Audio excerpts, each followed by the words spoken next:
Hey guys, my name is Kayla Rain, and today I'm doing the Creatures of the Night book tag. So this book tag was created last year by Kat over at Catty-tastic, and I was tagged this year by Trina from Between Chapters, and I am so excited to be doing this tag because it is just so seasonal and it is perfect for the month of October. So I'm just gonna get right in because I have plenty of books and even some TV shows to talk about with each topic. So the very first creature of the night is, of course, vampires, and I'm going to have to talk about Sunshine by Robin McKinley, and this is just a really fantastic kind of reimagining of a vampire tale. It has a very science fiction feel to it, on top of just being fantasy with the whole vampire element, and the world building in this book is really incredible. It's definitely more of a slow burn, so if you're looking for something a little more action-packed, this might not be the book for you. But if you enjoy really in-depth world building and great character development, this is a book that I think you should definitely check out, and the vampires in this are super awesome. In that they're horrifying and very monster-like, not that they're super awesome, sparkly, friendly vampires. The next creature is going to be werewolves, and I'm going to be mentioning Soulless by Gail Carriger. And this book has multiple supernatural beings in it, but my personal favorite out of all of them are the werewolves because they have this really traditional animalistic quality, but that's also blended quite well with trying to be sophisticated and blend in with society, because this is a world where supernatural beings are out in the open and part of society. So I think that it's just a really interesting world and it's really intriguing to read, and I think that the characters in this are really the shining stars, and the dialogue is just kind of what sells it for me.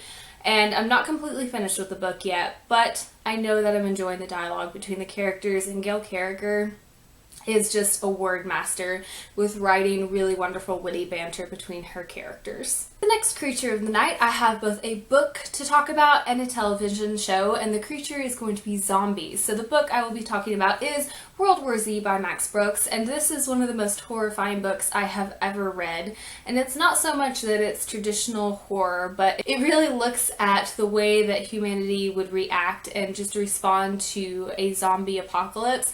And it's just very haunting the way that it's approached. And reading this, I was just really horrified with the things that were done, but at the same time I could rationalize them for survival and just kind of recognize that it was a good idea to survive and get through a zombie apocalypse. But it was just very haunting to read, a really wonderful read. Would not recommend the movie though, just the book. As far as television shows, I'm going to have to give a shout out to iZombie. I recently started watching this a few months ago, I believe, and I just flew through the first season. It is really amazing. I think Rob Thomas always brings a really great humor to his projects, and one of the things that I really like about iZombie is, yes, it has some scarier moments and it does deal with zombies, but it feels kind of fresh and just reinvented with the whole zombie thing. And I love that it has like the crime fighting element, and it just feels like Veronica Mars with zombies. So I just had to put that out there because I just love it and had to mention it. The next creature is going to be ghosts, and I'm going to have to give a shout out to my favorite author so far this year, Kat Winters, with The Uninvited. And this book is really incredible, and it's about a 25-year-old named Ivy who moves out of her home when her father and brother kill a German man. And so she moves out and she moves into town, and she starts to try to rebuild her life in town with different people. And as she's trying to rebuild and reconnect her life with these different people in town, she keeps seeing ghosts, which is something that she naturally has had since she was a child, and she sees ghosts before someone dies. So this book just has so much intrigue in it, and the plot is very mysterious but so well written, and I think that Kat Winters does a really great job of blending historical fiction with the paranormal aspect, and I can't recommend her as an author enough. So really any of her books would be really great to read, but this one has some ghost in it, so it's totally relevant to this topic. Next I have witches, warlocks, or spellcasters, and the go-to answer for this for me is Harry Potter, but I decided to change it up a little bit and choose a book that has a Harry Potter-esque feel, and that is going to be The Iron Trial by Holly Black and Cassandra Clare, and this is just a really incredible middle grade story about a boy named Call who goes off to this wizarding school. It has a very distinct feel to it and different storyline that can definitely set it apart from Harry Potter. I really enjoyed it. It has some darker themes in it, and I think the character development in the second book, which is The Copper Gauntlet, was spot on and wonderful and just really elevated the series so far for me. The next creature I'm going to mention are fairies, and I definitely had to mention Holly Black in here, so gonna pull out The Darkest Part of the Forest by Holly Black, and this is a story about a town that is filled with both regular humans and fairy folk, except the fairies in the town are darker, twisted, and it kind of pulls in the traditional fairy tales in that they're kind of crooked and dark and whimsical, and I just really love the way that Holly Black blends that into her fantasy novels. And I cannot recommend this book enough for the month of October because it is so creepy. Like, it just made my skin crawl reading it. In particular, the scene in here where they're in the school was really horrifying, and this has just become one of my favorite fairy books. I haven't read that many, so I can't really, say this is the best one out there, but it's the best one that I've read. The next creature I have are angels, and I am going to go with a book series that cast angels in a little bit of a darker light. And then I also have a television show that I'm going to talk about, which I'm sure everyone will be able to guess if you've been on my channel at all, because you'll know I love this show.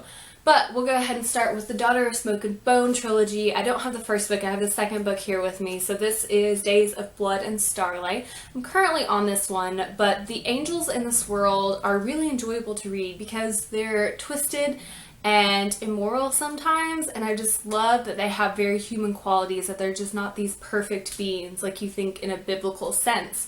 So I like the reimagining of angels in this series, that they have more human instincts and actually have to think through things and sometimes make some bad decisions. So I'm gonna mention angels for this one because I just like them in this book. And then as far as television goes, I'm gonna have to go with Supernatural because Castiel is the best angel I know and I love him. And I just think he's hilarious. He has no idea how to human, and watching him try to do all that stuff is just genuinely a treat. The next creature of the night is going to be demons, and I'm going to be pulling out Hex Hall by Rachel Hawkins in this. And this series features some demon lore in it.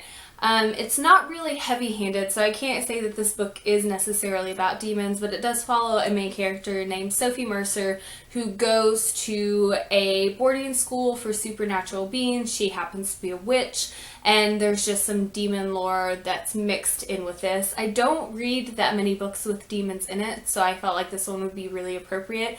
And all around, this is just a great trilogy and really fun. If you were ever into Buffy, I highly recommend checking this one out because the main character, Sophie, reminds me a lot of Buffy in just her language and the way she handles things, and it was just really fun to read. The next creature of the night is going to be aliens, and I'm gonna have to mention a book that probably would be the popular pick this year because it's been kind of the high-profile alien book, and that is going to be Armada by Ernest Cline.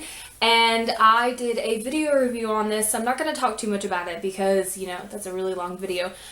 But this book follows a main character named Zach who is fighting an alien force from invading Earth through a video game, and it was a pretty fun book. I know it has some kind of mixed reviews, but I genuinely enjoyed it and thought that it was nice.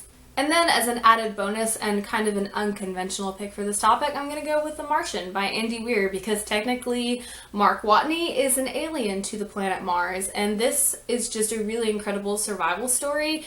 Even if you're not into space stories, I highly recommend this one because it's so much more than just a space story. It's so much more than just science fiction. It's survival, it's humorous, it's touching, it's just a wonderful book all around, and I still need to go see the movie. But this book was incredible. I read it in one day because I loved it so much. Amazing. And then the last topic from the original tag is going to be superpowered human beings.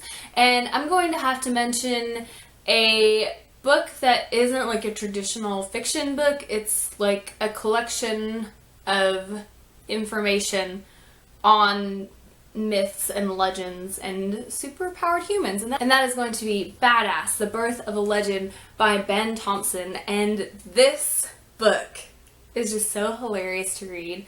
Ben Thompson is just a foul-mouthed, awesome nerd historian, basically. And he totally comes across that way in his books. I have read another one of his books by the same title as Badass, but it was a different topic. But this one's really fun, and it just includes some super powered human beings in here and kind of the legend behind them and just some information about them that's presented in a comical manner. And then finally, Trina added a question, I guess, to just kind of like revive this tag and just like breathe a little bit of new life into it since it is a little bit older, and that is going to be robots, cyborgs, or androids. And I'm going to have to mention Bioshock Rapture by John Shirley, and this is a prequel to the game series Bioshock, and this game is probably one of the scariest games I've ever played, especially because when it came out I was just a little bit younger and it just freaked me out. I'd watch my dad play it and I would get so creeped out by the big brothers and the little sisters, and oh my gosh, they creep me out so bad. And it's just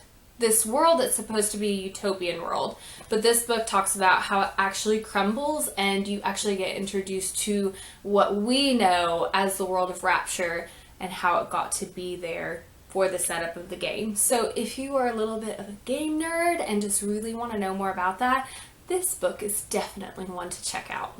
Okay guys, that has been it for today's tag. I do not really know who to tag in this because I feel like everyone has done it. So I'm just going to throw some names out there, and if you've done it, then I do apologize. But I'll go ahead and start with Amanda, and I know that she doesn't have a channel up and running yet, but we've been talking on Twitter and YouTube, and she is going to be putting up some videos soon, so I'm going to go ahead and tag her so she has some tag videos to jump in.